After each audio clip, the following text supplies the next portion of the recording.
"You're not coming. I don't want you on my trip." Those were the words my son said to me just minutes after I handed him the keys to the house I'd just bought for him with my entire life savings. My name is Alexander Brooks, and I'm 69 years old. For 43 years, I served this great nation as a military man, retiring as a master sergeant from the Army.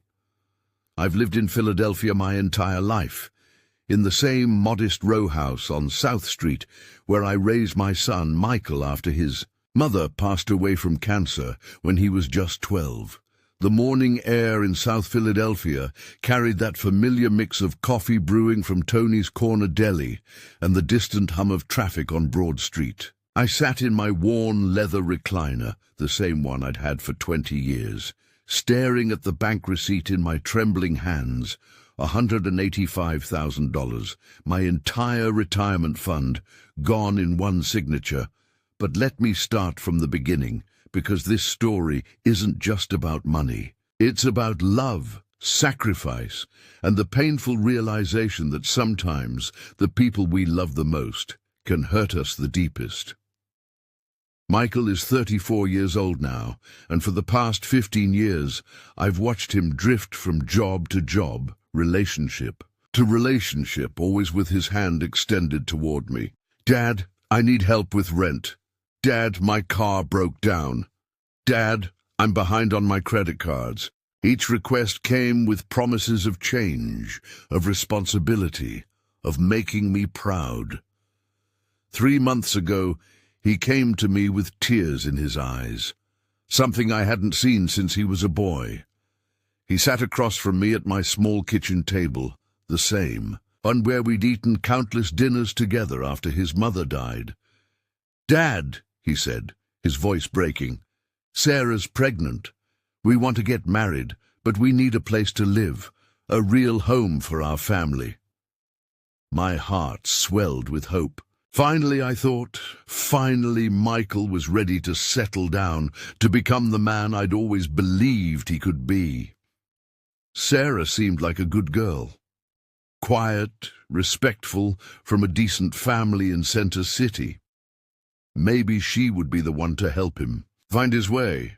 "How much do you need, son?" I asked, though I already knew the answer would be substantial. He pulled out a real estate listing he'd printed from his phone, a beautiful 3-bedroom colonial in Mount Airy with a small backyard, and enough space for a growing family. The price tag made my chest tighten. $185,000. "I know it's a lot, Dad, but Sarah and we've been looking everywhere. This is perfect for us. And with the baby coming..." He reached across the table and took my weathered hand in his. "I promise you this time is different. I'm going to make you proud. I'm going to pay you back every penny." That night I lay awake in my bed, staring at the ceiling and thinking about my late wife, Margaret. What would she have wanted me to do? I could almost hear her voice, gentle but firm. "Alexander, that boy is all we have left in this world. If we can give him a chance at happiness, at building something real, shouldn't we try?" By morning, I'd made my decision.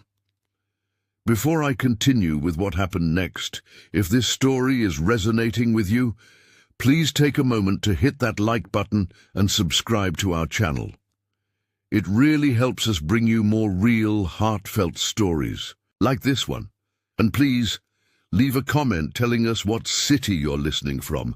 I'd love to know where all of you amazing listeners are tuning in from around the country. The next few weeks were a whirlwind of paperwork, bank appointments, and sleepless nights. I had to liquidate my entire 401k, cash out my modest investment portfolio, and even take a small loan against my own house. The financial advisor at the bank, a young woman about Michael's age, looked at me with deep concern. "Mr. Brooks," she said gently, "are you absolutely sure about this? This represents your entire financial security. If anything were to happen to you, or if this investment doesn't work out..." But I cut her off with the same conviction I'd once used when giving. Orders to my soldiers. It's for my son. A father does whatever it takes for his children. The closing day arrived on a crisp October morning. Michael met me at the real estate office downtown, and for the first time in years, I saw genuine excitement dancing in his eyes. He hugged me tight, something he rarely did anymore, and whispered in my ear, "Thank you, Dad. I love you so much. This changes everything for us." As I signed document after document, my hand cramping from the arthritis that seemed to worsen with each signature, I felt a deep sense of satisfaction washing over me. This was what fathers were supposed to do, wasn't it? Sacrifice for their children's future, give them opportunities we never had ourselves. After the closing, Michael drove me to see the house. Our house, technically, since it was in my name until he could qualify for his own mortgage. It was even more beautiful than in the photographs. The autumn leaves had created a golden carpet on the front lawn, and I could already picture grandchildren playing in that backyard, laughing and running around like Michael used to do. "Dad, look at this kitchen," Michael called out, his voice echoing through the empty rooms. "Sarah's going to absolutely love this. We can have real family dinners here, just like you and Mom used to make for us when I was little." For a moment, standing in that empty living room, with the afternoon sun streaming through the pristine windows, I felt like I'd made the right choice. This was my legacy, not the medals gathering dust in my bedroom drawer or the commendations yellowing on my wall, but this house, this opportunity for my son to finally build something lasting. But that feeling of peace and accomplishment didn't last long. The very next day, things began to change in ways I never expected. Michael called me, but not to thank me again, or to invite me over to help them move in. Instead, his voice carried that familiar edge of entitlement I'd been hearing creep in for years. "Dad, we're going to need money for furniture," he said matter-of-factly, as if discussing the weather.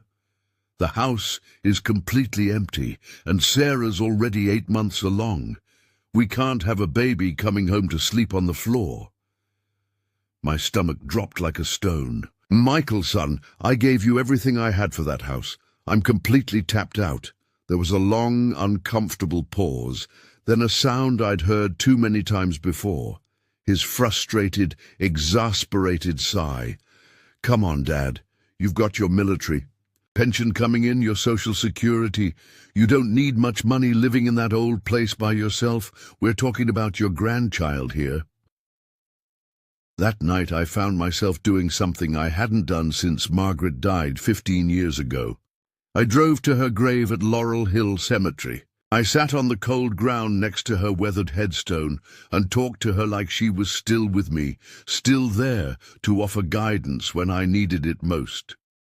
"Maggie, I don't know what to do anymore," I whispered to the gathering dusk. "I love him so much, but I'm starting to feel like I'm enabling him rather than helping him grow into the man he needs to be. What would you tell me to do if you were here?" The wind rustled through the old oak trees above us, and for just a moment I could swear I heard her voice in that gentle breeze. "Love doesn't mean giving everything, Alexander. Sometimes love means having the courage to say no."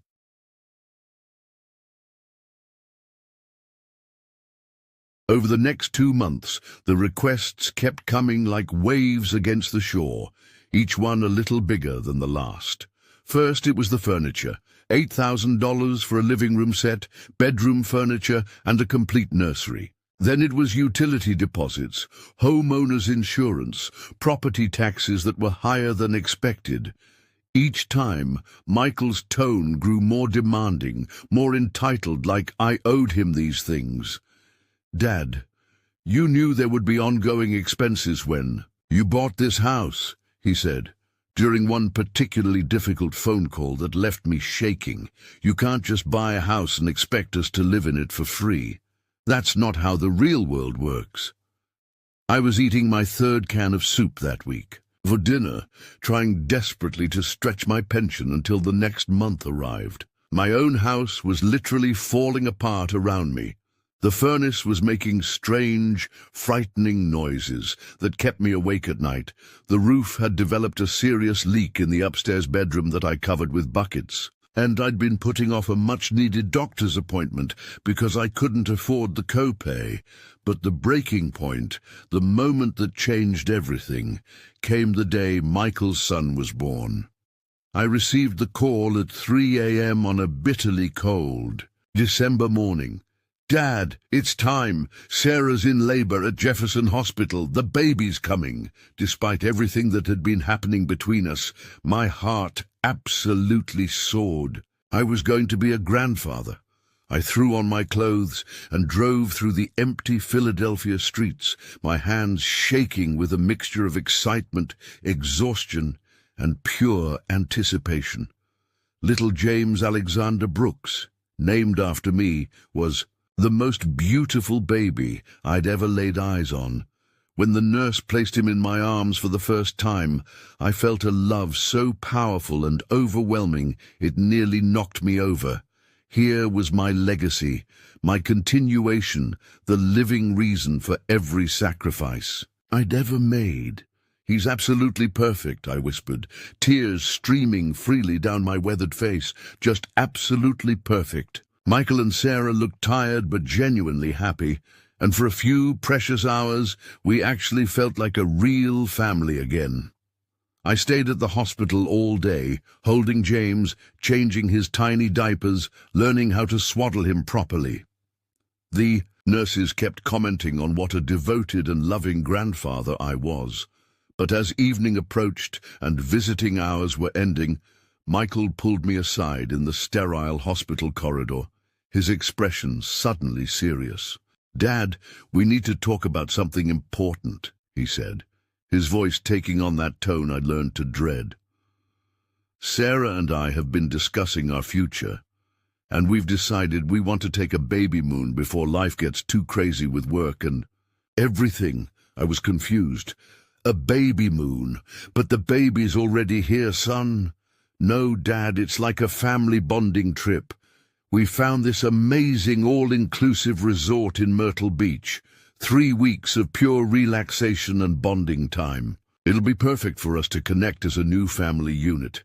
The number he mentioned next made my knees go weak. $12,000.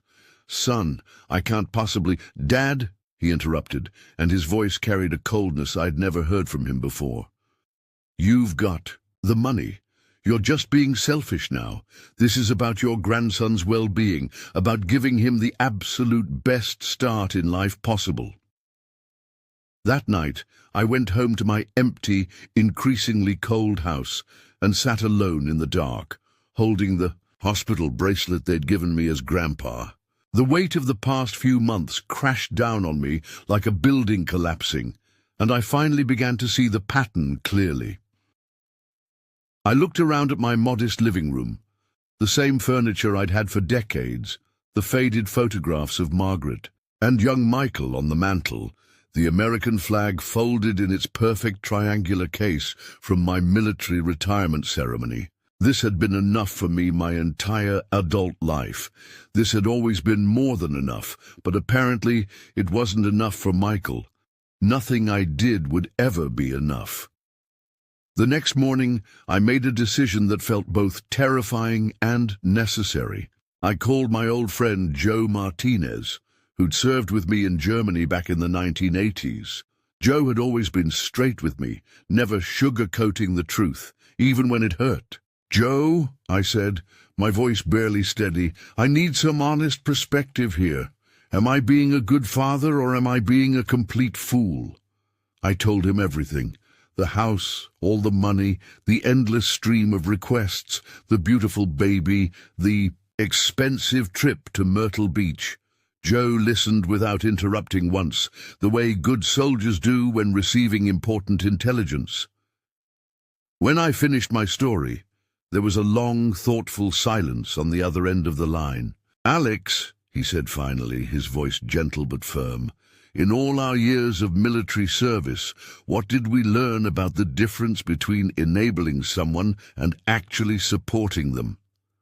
I knew the answer before he even finished asking the question. In the military, we learned that constantly bailing someone out of the consequences of their actions doesn't make them stronger. It makes them weaker, more dependent, less capable of handling life's challenges. But Joe, he's my son, my only child, and now there's an innocent baby involved. That baby needs a father who's responsible and self-reliant, not a father who expects everything to be handed to him on a silver platter, Joe said with the authority of someone who'd raised 4 successful children of his own. You think you're showing love, but what you're really showing, Michael, is that actions don't have consequences, that Daddy will always swoop in to fix everything. Is that the lesson you want your grandson to learn? That afternoon, I drove to the house I'd bought for Michael, the house that had cost me literally everything I had worked for over decades. I found him in the driveway, casually loading expensive suitcases into a brand new SUV I'd never seen before. "Nice car," I said, trying desperately to keep my voice steady and calm.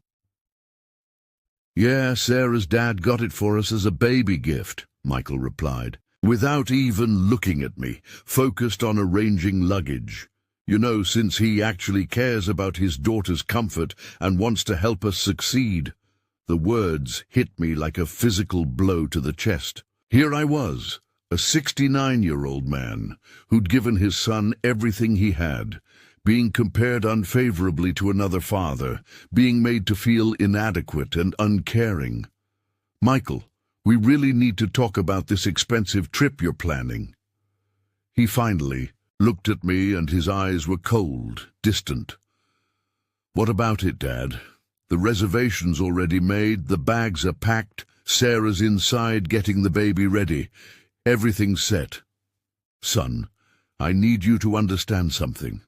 I can't afford to pay for this trip. I've given you everything I have, my savings, my investments, everything I worked 43 years to build. There's nothing left." Michael's face twisted into an expression of disgust and contempt I'd never seen from him before. "You know." "What, Dad? You're being incredibly selfish right now. This is supposed to be one of the happiest, most important times of our lives, and you're making it all about money. You're ruining everything. What would you do in a situation like this? Here I was, having given my son literally everything I had worked for my entire life, and he was calling me selfish for not being able to give even more.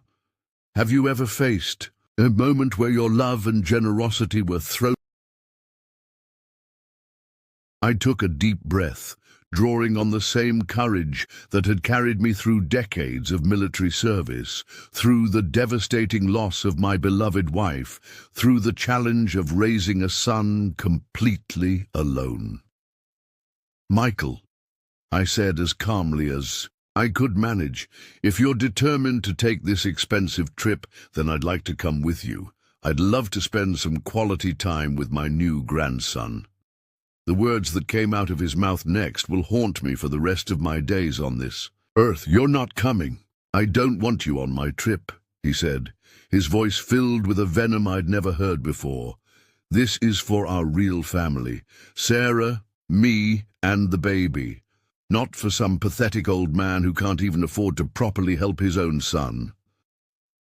I felt something shatter inside me, not just my heart, but something much deeper. My sense of self-worth, my understanding of who I was as a father, as a man, as a human being who had value. "Some pathetic old man?" I repeated, my voice barely above a whisper. "Yeah, Dad. Look at yourself honestly. Look at that beat-up car, those old worn-out clothes, that falling-down house you live in. Sarah's genuinely embarrassed to have you around when her friends come over. You're like a charity case, except you're supposed to be the one helping us, not the other way around." Sarah appeared in the doorway at that moment, holding baby James in her arms. She looked uncomfortable and wouldn't meet my eyes. But she didn't say a single word to defend me or contradict what Michael was saying. "Michael," I said, my voice growing stronger despite the pain, "I am your father. I raised you single-handedly after your mother died of cancer. I worked 2 jobs to put you through high school, helped pay for college courses you never bothered to finish, bailed you out of debt more times than I can count, and just gave you a house worth $185,000. My entire life savings. How exactly? Does that make me a charity case?" He actually laughed, a cold, cruel sound that chilled me to the bone. "Dad, that's literally your job as a parent. That's what fathers are supposed to do for their children. You brought me into this world, so you're responsible for taking care of me for life. That house, that's honestly the least you could do after all the years you weren't emotionally available because you were so obsessed with your precious Army career." Climax. Standing there in the driveway of the house I'd bought with my life savings, listening to my only child reduce everything I'd sacrificed to the least I could do, I finally understood what Margaret had been trying to tell me during that evening at her grave. Love isn't about giving everything until you have absolutely nothing left. Real love is about teaching people to stand on their own 2 feet, to appreciate what they have, to understand the true value of sacrifice and hard work. I had failed my son, not by not giving him enough, but by giving him far too much. "Michael," I said, my voice becoming steady and calm for the first time in months, "I'm going to tell you something that I should have told you years ago." He rolled his eyes dramatically. "Oh, great. Here we go with another one of your boring lectures." No lecture this time, just one simple fact. Starting today, the financial support stops completely. The house payments, the utilities, the property, taxes, they're all your responsibility now. The deed will be transferred into your name, along with all the obligations and responsibilities that come with home ownership. His face went completely pale. "What are you talking about? You can't just do that." "I'm talking about you becoming a man, Michael. About you finally taking full responsibility for your own life and your own family. About you learning what it actually means to provide, instead of just endlessly receive. You can't do this to us." Sarah finally spoke up, her voice shrill with panic. "We can't afford the mortgage payments. We don't have steady jobs." "Then you'll figure it out," I said, with quiet determination. "The same way every other responsible adult in America figures it out. You'll get jobs. You'll work hard. You'll make sacrifices. You'll learn what it means to be real parents." Michael's face contorted with pure rage. "If you do this, if you abandon us like this, don't expect to see your grandson ever again. Ever." Those words, threatening to keep me away from little James, should have broken me completely. 3 months earlier, they absolutely would have. But standing there, finally seeing my son clearly for who he had become, I felt something I hadn't experienced in years. Genuine peace.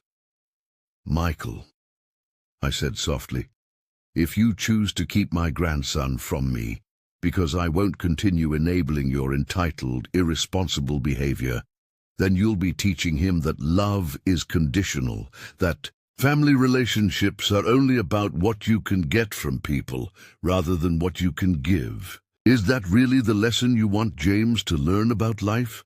I walked slowly over to Sarah and gently touched my grandson's soft cheek. He was sleeping peacefully, completely unaware of the life-changing drama unfolding around him. "James," I whispered, my voice thick with emotion, "I love you more than you'll ever know, and I love your father enough to finally stop destroying him with my misguided generosity." I turned and walked away from that house, leaving behind not just the building itself, but the toxic, destructive pattern of enabling that had defined my relationship with Michael for far too many years. That confrontation was 8 months ago, and I want you to know that Michael and Sarah did figure everything out, just like I knew deep down they would. Michael finally got a full-time job at a logistics company, his first steady, full-time employment in years. Sarah went back to work part-time after her maternity leave ended. They sold the expensive SUV her father had bought them and got something practical and affordable. They learned to budget, to prioritize, to make the tough choices that come with real adult responsibility. 3 months after our painful confrontation in that driveway, Michael called me. His voice was different, humbler, more genuine than I'd heard it sound in many, many years. "Dad," he said, "I owe you the biggest apology of my life. Not just for what happened that day, but for years and years of taking advantage of your love and generosity. We agreed to meet at a small diner in Center City, neutral ground where we could talk honestly. When I saw him walk in, he looked tired but somehow more solid, more real than he had in years.